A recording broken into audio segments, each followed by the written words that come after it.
नमस्कार बच्चों।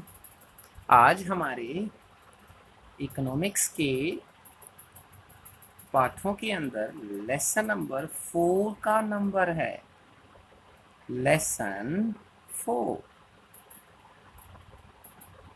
और आपको साथ साथ में बताते चलें, हमारा जो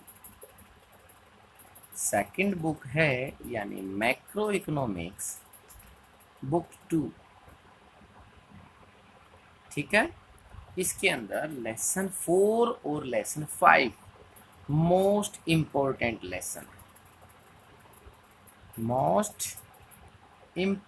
लेसन है। तो प्यारे विद्यार्थियों, इस लेसन को विशेष तौर पर ध्यान देकर सुने व देखें और अच्छी तरह अपनी पकड़ बनाएं। इसका फोर्थ लेसन है नेशनल इनकम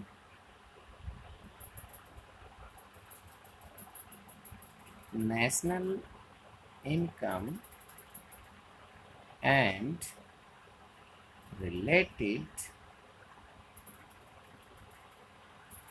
एग्रीगेट्स।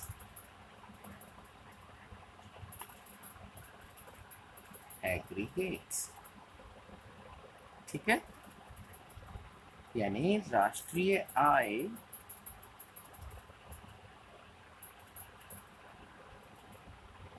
तथा रिलेटेड यानी संबंधित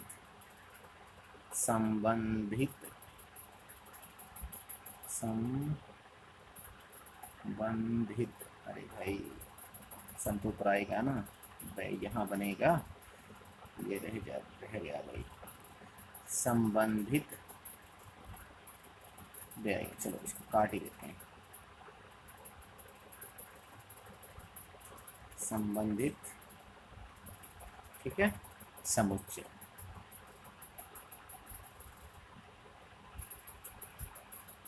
ठीक है, यानी राष्ट्रीय आय तथा संबंधित समुच्चय, यानी national income and related aggregates. Related है इसे नेशनल इनकम से। तो प्यारे विद्यार्थियों, सबसे पहले आपको नेशनल इनकम के बारे में जानने से पहले आपको देश की घरेलू सीमा के बारे में जानना। पहले उसके बारे में टॉपिक पता करते हैं कि नेशनल इनकम के अंदर प्रयोग क्या क्या होंगे। सबसे पहला है देश की घरेलू सीमा।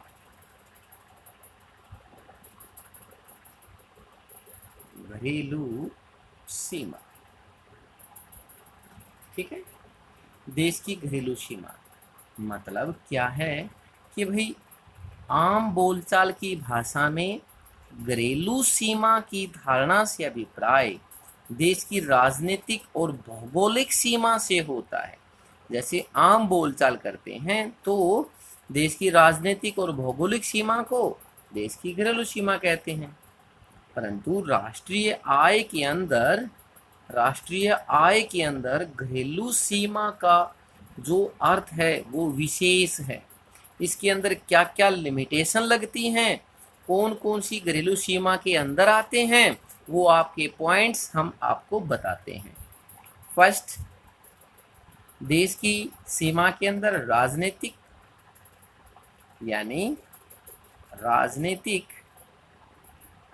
और भौगोलिक सीमा, ये तो रहेगी। जो आम बोलचाल की भाषा है वो तो इसके अंदर रहेगी, भौगोलिक सीमा। और सीमा भी कैसी भौगोलिक के रूप में, यानी समुद्री सीमा सहित।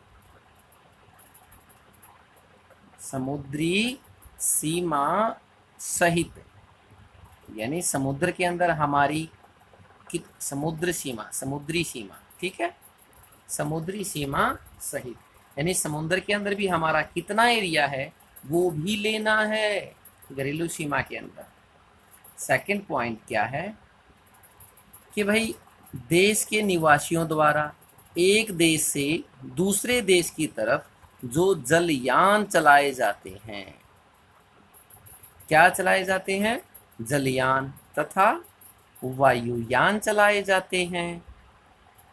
एक देश से दूसरे देश की तरफ जो जलयान और वायुयान चलाए जाते हैं वो भी घरेलू सीमा के अंदर आते हैं। जैसे आपको बता दें कि हमारे यानी भारत देश के हमारे जलयान और वायुयान, इंग्लैंड, हमारे यान के अंदर दोनों आ जाएंगे भाई। हमारे यान इंग्लैंड एंड कनाडा के अंदर एंड कनाडा के बीच में जो यान चलाए जाते हैं वो हमारी घरेलू सीमा के अंदर आएंगे। ठीक है, इंग्लैंड एंड कनाडा के बीच में जो हमारे यान चलते हैं वो भारत की घरेलू सीमा का अंग है।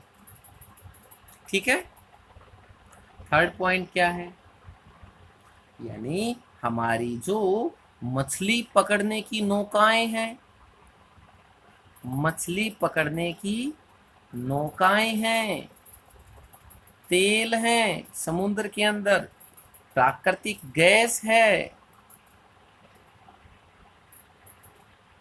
प्राकृतिक गैस जो हमें प्राप्त होती है वो सभी देश की घरेलू सीमा के अंदर आते हैं। ठीक है, एंड फोर क्या है, एक देश के विदेशों में स्थित, यानी हमारे देश के विदेशों के अंदर जो दूतावास हैं, जो हमारे दूतावास हैं, हमारे वैज्ञानिक रूप से स्टेशन बनाए गए हैं, सैनिकों के प्रतिष्ठान हैं, सूचना सैनिक प्रतिष्ठान,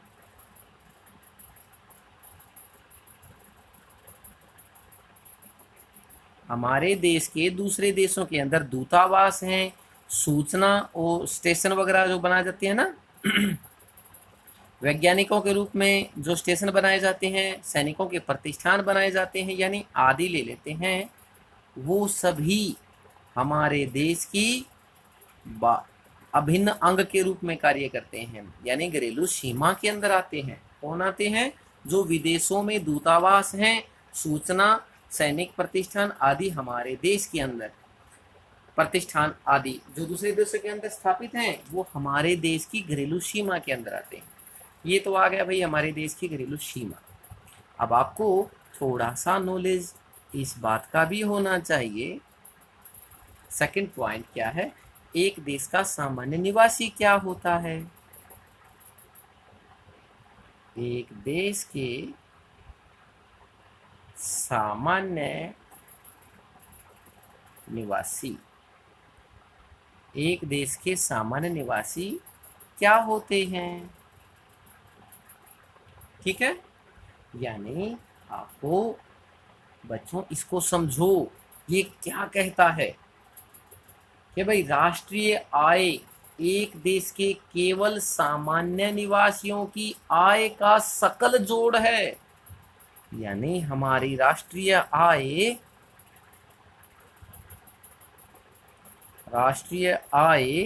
सामान्य निवासियों की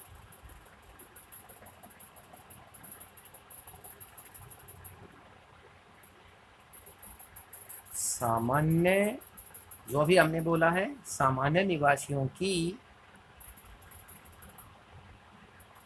आय का सकल जोड़ है। तो आपको राष्ट्रीय आय यदि सामान्य निवासियों की आय का जोड़ है तो हमें सामान्य निवासी का तो पता चल करना पड़ेगा, यानी सामान्य निवासी किसे कहते हैं, तभी तो आप राष्ट्रीय आय निकालेंगे। और यही तो हमारा लेसन है, और जब हम इसको निकालने लगे तो हमें इसका नॉलेज होना चाहिए। ठीक है, अब देखो भाई इसके भी पॉइंट लिख लेते हैं। पॉइंट 1, यानी सामान्य निवासी के लिए, एक सामान्य निवासी के अंतर्गत यानी उस देश के व्यक्ति, जिस देश के बारे में निकालने लग रहे हैं उसका जिक्र है, जिस उस देश के व्यक्ति तथा सभी प्रकार की संस्थाएं शामिल होती हैं। संस्थाएं, सभी प्रकार के व्यक्ति और संस्थाएं शामिल होते हैं। उसमें रहने वाले सभी व्यक्ति और संस्थाएं जो उस देश के हैं, उस देश के रहने वाले व्यक्ति जो उसी देश के व्यक्ति हैं, उनका जिक्र है ये। जो आगे आपके मन में डाउट है वो आगे क्लियर करेंगे। सेकंड पॉइंट क्या है कि भाई यह जरूरी नहीं कि एक देश का सामान्य निवासी उस देश का नागरिक भी हो। एक व्यक्ति एक देश का सामान्य निवासी हो सकता है जबकि वह अन्य देश का नागरिक हो। उदाहरण के लिए यदि कोई भारतीय एक वर्ष के लिए, यानी एक वर्ष के लिए, एक वर्ष के का टाइम होता है, यानी एक वर्ष से अधिक का समय, जो व्यक्ति एक वर्ष से अधिक के समय के लिए दूसरे देश में निवास करने लग जाता है तो उसकी क्या जो आर्थिक रुचि है, वहां पर जो खर्चे हैं वो उसी देश से चलने लग जाते हैं। आर्थिक रूप से आर्थिक रुचि उसी देश के प्रति, वहीं से कमाता है वहीं खर्च करता है। एक वर्ष से अधिक यदि दूसरे देश में रहता है और आर्थिक रुचि उसी देश में होती है तो वह उसी देश का निवासी बन जाता है, वह उसी देश का सामान्य निवासी बन जाता है। नागरिक नहीं है लेकिन सामान्य निवासी है। अच्छा, सामान्य नहीं लिखा क्या? चलो सामान्य बाद में लिख देते हैं। उस देश का क्या है? ये सामान्य निवासी है। लेकिन इसका एक ध्यान रखना है, एक देश जो WHO and IMF international monetary fund अंतर्राष्ट्रीय संगठनों को उस देश के सामान्य निवासी नहीं माना जाता जिस देश में वो काम करते हैं। यानी WHO और IMF के जो संगठन है वो सामान्य निवासी नहीं है। सामान्य निवासी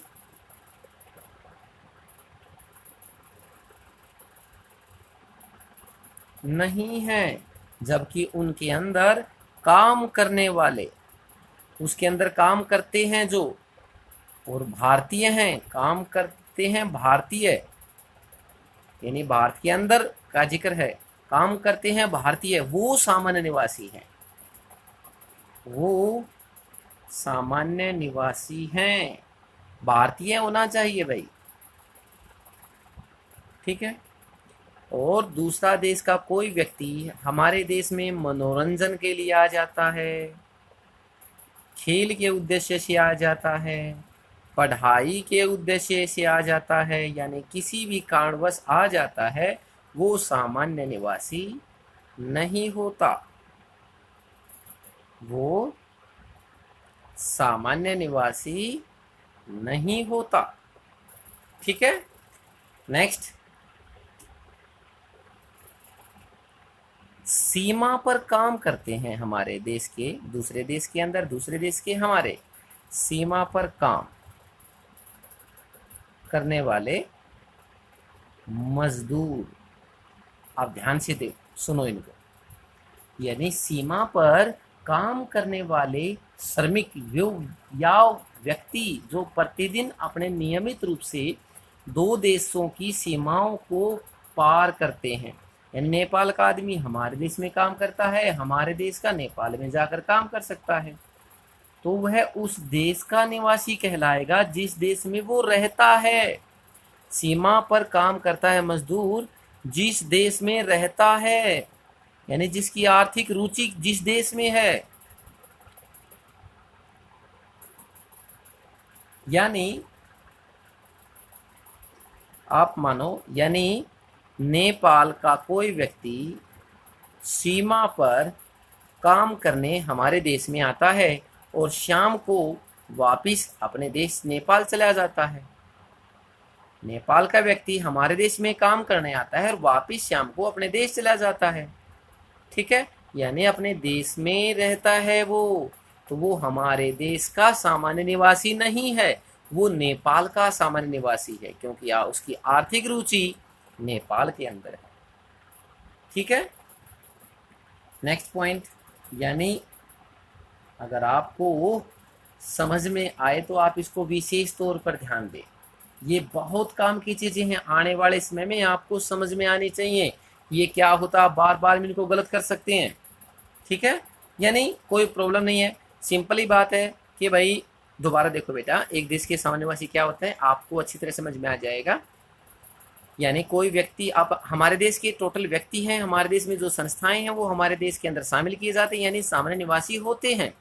1 वर्ष से अधिक के लिए जो भी व्यक्ति हमारे देश के अंदर काम करने के लिए आया हुआ है, या हमारे देश का कोई व्यक्ति दूसरे देश के अंदर काम करने के लिए गया हुआ है, यानी 1 वर्ष से ज़्यादा का समय हो गया है, उसकी आर्थिक रुचि उसी देश के अंदर हो जाती है, तो वो उस देश का सामान्य निवासी माना जाएगा, चाहे वो उस देश का नागरिक क्यों न हो, नागरिक हो या ना हो।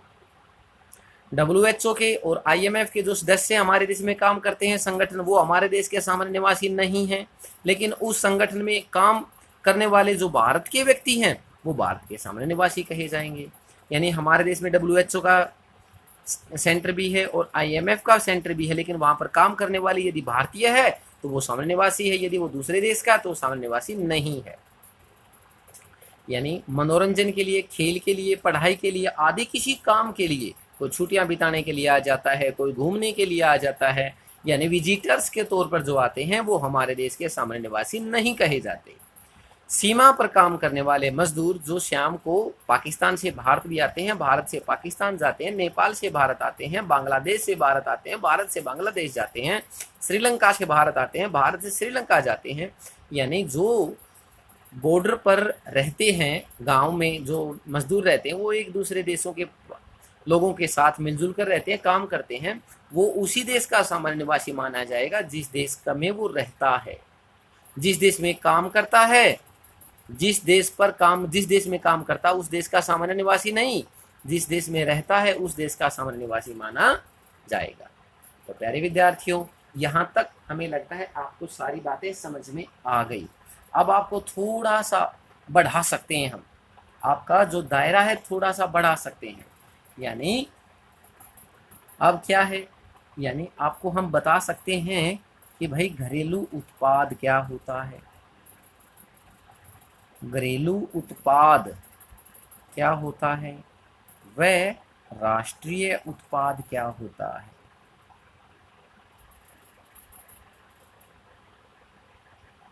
What is domestic product, what is national product, ठीक है।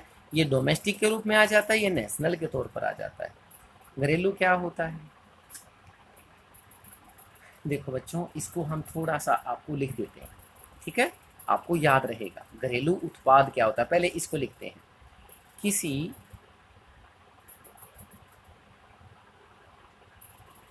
देश की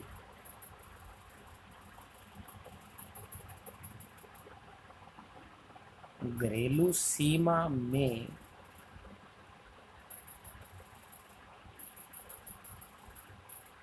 सभी उत्पादों,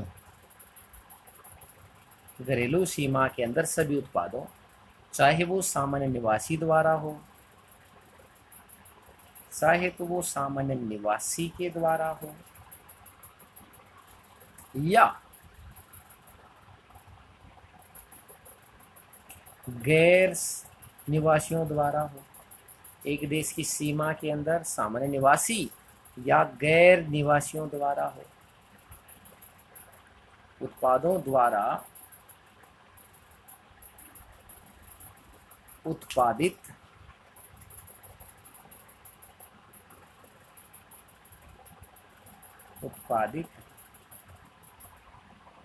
उत्पादन से है। यानी किसी देश की घरेलू सीमा में सभी उत्पादों सामान्य निवासी या गैर सामान्य निवासियों द्वारा उत्पादित उत्पादन से है। किसी देश की घरेलू सीमा के अंदर सभी प्रकार के उत्पादों द्वारा सामान्य निवासी या गैर निवासियों द्वारा उत्पादित जितना भी उत्पादन है वो सभी घरेलू उत्पाद कहलाता है। क्या कहलाता है, घरेलू उत्पाद, ठीक है। और अब राष्ट्रीय उत्पाद क्या है, राष्ट्रीय उत्पाद यहाँ लिख देते हैं अलग से, राष्ट्रीय उत्पाद, नेशनल प्रोडक्ट, ये क्या कहता है? यानी किसी देश के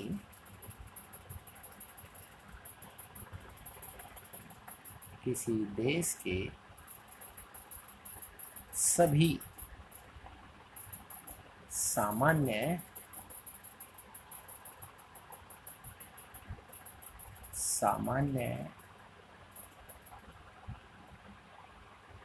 निवासियों द्वारा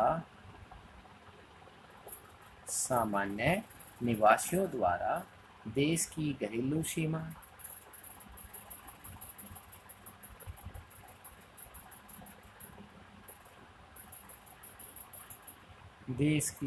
सीमा, तथा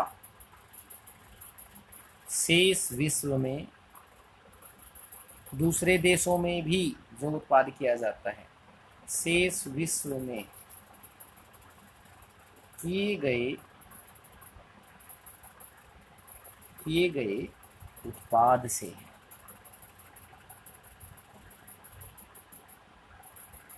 तो प्यारे विद्यार्थियों, उत्पाद से है तथा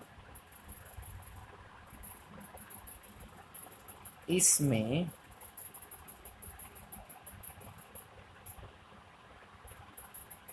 विदेशों से निवल होती है शुद्ध, निवल कारक आय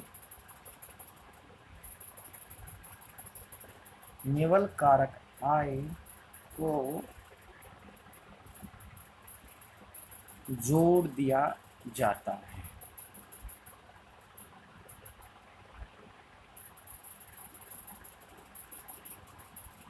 ठीक है, यानी घरेलू सीमा उत्पाद क्या पढ़े आपने भाई? एक देश की घरेलू सीमा के अंदर सभी सामान्य निवासी और गैर सामान्य निवासियों द्वारा जितना उत्पादन किया जाता है उस सभी को घरेलू उत्पाद कहते हैं। राष्ट्रीय उत्पाद के अंदर ध्यान रखें, इसमें केवल देश के सामान्य निवासियों का जिक्र है, यहाँ पर गैर निवासी नहीं है। किसी देश के सभी सामान्य निवासियों द्वारा देश की घरेलू सीमा के अंदर भी और शेष विश्व के अंदर भी जितना भी उत्पाद किया गया है उस सभी के जोड़ को तथा उसके अंदर विदेशों से निवल कारक आय को जोड़ दिया जाता है। सभी उत्पाद के जोड़ को और विदेशों से निवल कारक आय, विदेशों से प्राप्त निवल कारक आय को भी जोड़ दिया जाए तो उसे हम राष्ट्रीय उत्पाद कहते हैं। तो प्यारे विद्यार्थियों, हमें पता है आपके दिमाग में क्वेश्चन आता है ये नई चीज कहाँ से आ गई सर, विदेशों से निवल कारक आय? ये हम आगे बताएंगे आपको, खुलकर अलग से पॉइंट बना देंगे इसका। ठीक है, आपको केवल यहाँ पर इतना पता करना है कि भाई घरेलू उत्पाद क्या होता है, राष्ट्रीय उत्पाद क्या होता है। घरेलू उत्पाद आपने बोला सामान्य निवासी और गैर सामान्य निवासी देश की घरेलू सीमा के अंदर सभी प्रकार के उत्पादन। राष्ट्रीय उत्पाद आपने पढ़ा सभी सामान्य निवासियों द्वारा देश की घरेलू सीमा भी और शेष विश्व की सीमा भी, शेष विश्व में भी जो काम करते हैं उनको भी साथ में लेकर जो उत्पाद है और विदेशों से निवल कारक आय को जोड़ना राष्ट्रीय उत्पाद कहलाता है। अब हम आपको विदेशों से निवल कारक आय बता देते हैं।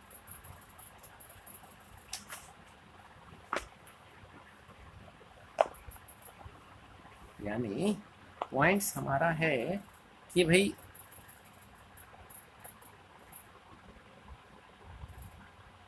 चलो यहाँ लिख लो,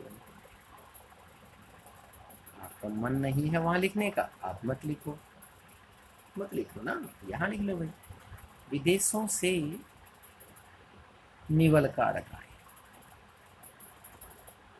आपका यही तो मीनिंग था ना, यानी ये क्या होता है, अब इसके बारे में आपको पता होना चाहिए। विदेशों से निवल कारक आय का मतलब क्या होता है? नेट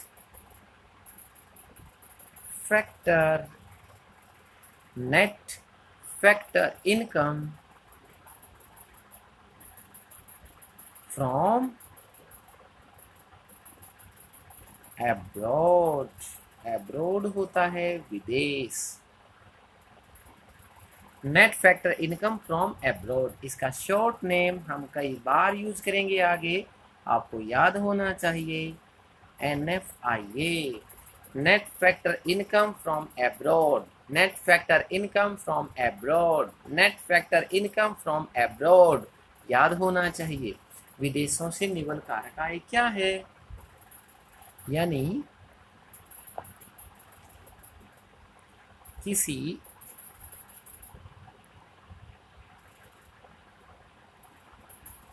देश के सामान्य निवासियों, किसी देश के सामान्य निवासी है जो भी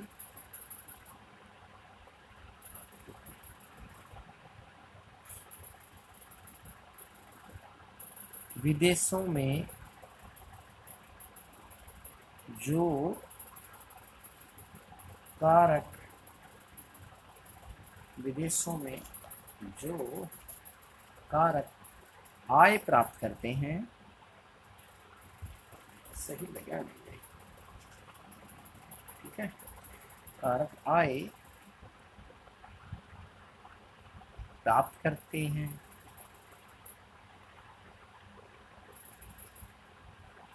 तथा गैर सामान्य निवासी, गैर निवासी क्या होता है, दूसरे देश के जो हमारे देश के अंदर आए हुए हैं उन व्यक्तियों का जिक्र है, यहाँ पर काम करते हैं जो उद्योग लगा रखा है जिन्होंने, गैर निवासी उस देश में जो कारक आय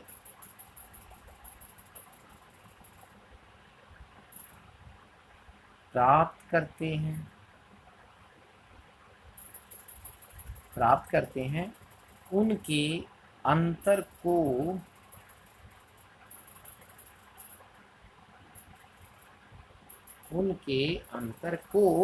हम शॉर्ट में लिख देते हैं NFIA कहते हैं। मतलब क्या है, हमारे देश के विदेश में काम करते हैं और विदेश के हमारे देश में काम करते हैं, वहाँ से जो आय प्राप्त होती है और यहाँ से जो हम दूसरे देशों को आय देते हैं, दोनों को आपस में अगर घटा दें तो उनके अंतर को NFIA कहते हैं। जैसे एक एग्जाम्पल के तौर पर आपको बता सकते हैं, मान लो हमारे देश के आदमी विदेश में काम करते हैं तो वहाँ से 1000 करोड़ रुपए लेके आते हैं। कितने रुपए की इनकम हो गई भाई हमारे देश के व्यक्तियों को, 1000 करोड़। और विदेशी हमारे देश में काम करते हैं और हमारे देश में काम करके वो 900 करोड़ रुपए लेकर जाते हैं अपने देश के अंदर। दूसरे देशों से हमारे देश के अंदर कितने आए भाई, 1000 करोड़। और हमारे देश के अंदर काम करके दूसरे देश में कितने ले गए, दूसरे जो विदेशी हैं वो कितने रुपए लेके कर गए, 900 करोड़। अब इन दोनों को घटाने से जो बच जाता है यानी 100 करोड़ रुपए, वो हमारी विदेशों से निवल कारक आय है, यानी NFIA है, net factor income from abroad, यानी हमारा NFIA आता है। यहाँ तक कोई प्रॉब्लम, यहाँ तक अगर आपको अच्छी तरह समझ में आ गया तो अब तो आप बहुत नज़दीक हैं हमारे लेसन के स्टार्ट होने में। अभी लेसन स्टार्ट नहीं हुआ है, लेसन स्टार्ट होगा, पहले ये इंट्रोडक्शन है, ये होता क्या है। अब प्यारे विद्यार्थियों, एक और पॉइंट आपको बताना जरूरी है, एक तो होता है हमारा स्कल और एक होता है हमारा निवल। अभी आपको बताया था ना, निवल जो शुद्ध बताया था, निवल धारणाएं क्या होती है, धारणाएं क्या होती है, ठीक है। तो प्यारे विद्यार्थियों, आपको इसके अंदर थोड़ा सा, चलो दोनों को इकट्ठा ही बता देते हैं, आपको ज़्यादा अच्छा समझ में आएगा। सकल उत्पाद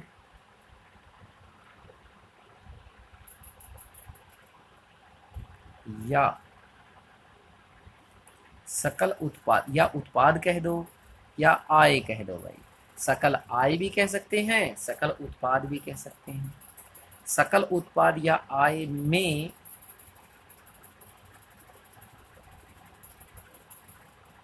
निवल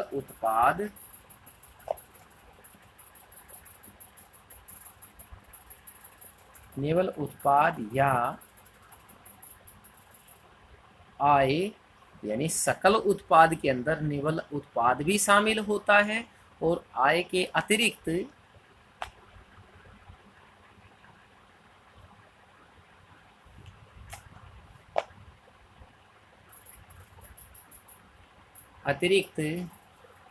स्थायी पूंजी का उपभोग,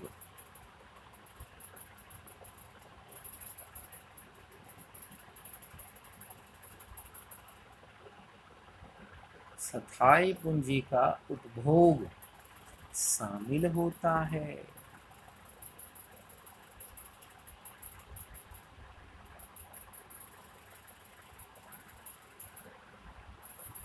लो जी, आपने फिर पजल कर दिया हमें तो।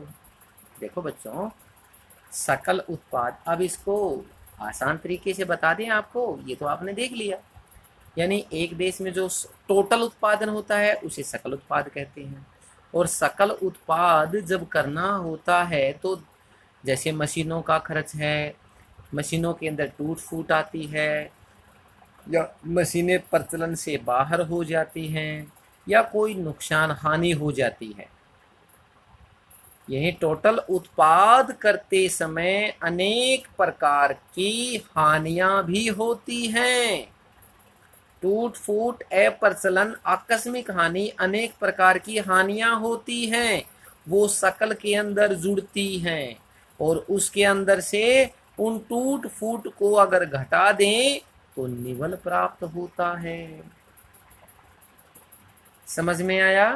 देखो, यदि जब हम निवल उत्पाद निकालें, फिर नहीं चलता भाई यहाँ तो, ये पता नहीं क्या बात है, चल के खुशी नहीं है यहाँ पर। निवल उत्पाद या आय, अभी क्या बताया आपको हमने, यानी जो सकल उत्पाद है, सकल उत्पाद कह दो या आय कह दो, ठीक है।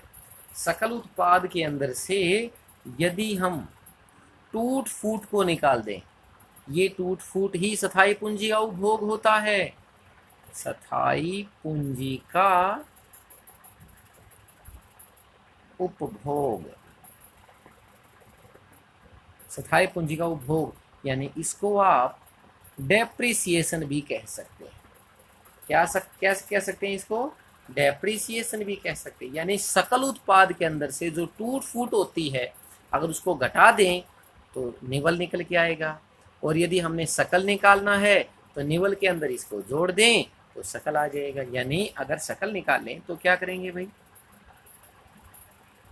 सकल उत्पाद या आय यदि हम निकालें तो निवल उत्पाद, अगर हमारे पास है निवल उत्पाद या आय और इसके अंदर यदि हम जोड़ दें स्थायी पूंजी का उपभोग, यानी डेप्रिसिएशन बोल सकते हैं इसको हम, यानी हम अगर टूट फूट को जोड़ दें निवल के अंदर तो सकल बन जाएगा। सकल के अंदर टूट फूट शामिल होती है, यदि टूट फूट इसके अंदर से घटा दें तो निवल, और निवल के अंदर टूट फूट जोड़ दें तो सकल। तो प्यारे विद्यार्थियों, यहाँ तक लगता है आपको समझ में आ गया होगा, ठीक है। अब कई बच्चे पूछ सकते हैं स्थायी पूंजी का उपभोग यानी डेप्रिसिएशन क्या होता है सर? चलो आपको बता दें, इसको भी बता देते हैं एक बार। हम एक एक चीजें आपको क्लियर करते चल रहे हैं। स्थायी पूंजी का उपभोग या इसको हम घिसावट भी कह सकते हैं। कोई मशीन प्रयोग की, 1 साल तक मशीन प्रयोग की तो उसके में घिसावट तो आई ना, टूट फूट हुई, उसको घिसावट भी कह सकते हैं, ठीक है। यानी इसको हम क्या कह सकते हैं? डेप्रिसिएशन। डेप्रिसिएशन, DEP यूज करेंगे हम ज्यादातर इसका। डेप्रिसिएशन घिसावट वे क्या होती है? घिसावट वे के अंदर देखो भाई, उत्पादन प्रक्रिया जो हमारी चली हुई है, उत्पाद प्रक्रिया के दौरान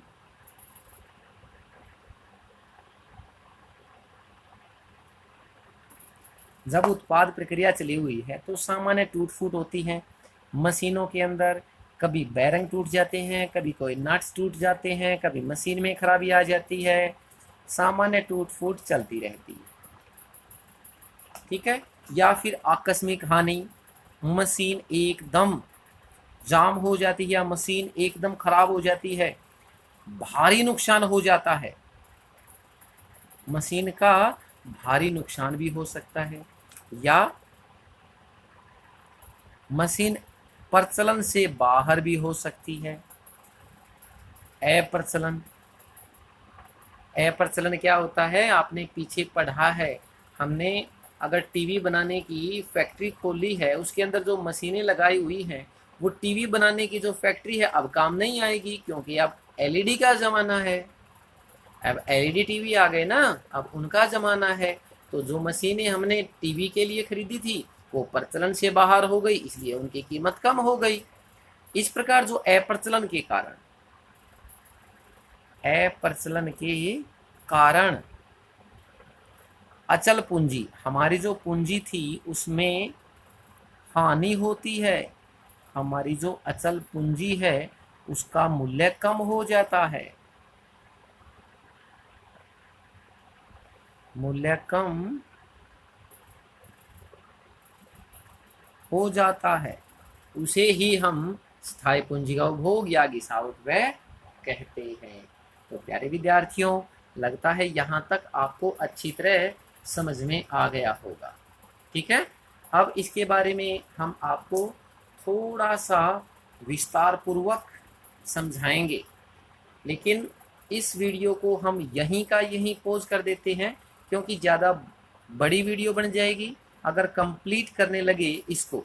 चलो इसका हम फार्मूला भी लिख देते हैं, आपका स्थायी पूंजी का उपभोग, और इस वीडियो को यहीं, इसका सेकंड पार्ट आएगा, उसके अंदर आपको ये लेसन क्लियर हो जाएगा। यानी स्थायी पूंजी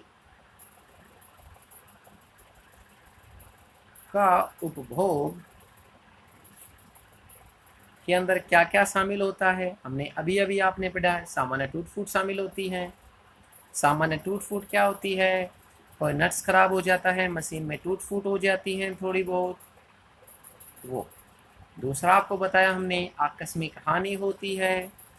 आकस्मिक हानि बताया आपको हमने, एकदम मशीन में ज़्यादा बड़ी खराब हो गई, मशीन में कोई रुकावट आ जाती है, मशीन किसी प्रकार जाम हो जाती है यानी खराब हो जाती है मशीन। और थर्ड बताया हमने अप्रचलन। अप्रचलन भी आपने बताया, कोई चीज़ चली हुई है और समय चेंज हो जाता है और वह चीज़ प्रचलन से बाहर हो जाती है, उसे हम अप्रचलन कहते हैं। इन तीनों को जोड़ दें तो स्थायी पूंजी का उपभोग कहते हैं। स्थायी पूंजी के उपभोग को हम गिसावट भी कह सकते हैं। और हम जो ज़्यादा यूज़ करेंगे वो इनकी जगह क्या यूज़ करेंगे, डेप्रिसिएशन। स्थायी पूंजी का उपभोग आ जाए, गिसावट आ जाए, तो हम डेप्रिसिएशन का प्रयोग करेंगे अपने नेक्स्ट वीडियो के अंदर। तब तक प्यारे विद्यार्थियों, आप इसकी प्रैक्टिस करते रहें, बेसिक तैयार करें इस लेसन का। अगर ये आपको क्लियर नहीं है, इसको छोड़ के ना भागें। जब तक ये आपको क्लियर नहीं है, आपको ये लेसन क्लियर नहीं होगा। तो प्यारे विद्यार्थियों, मेहनत करो। तब तक हैव ए गुड डे।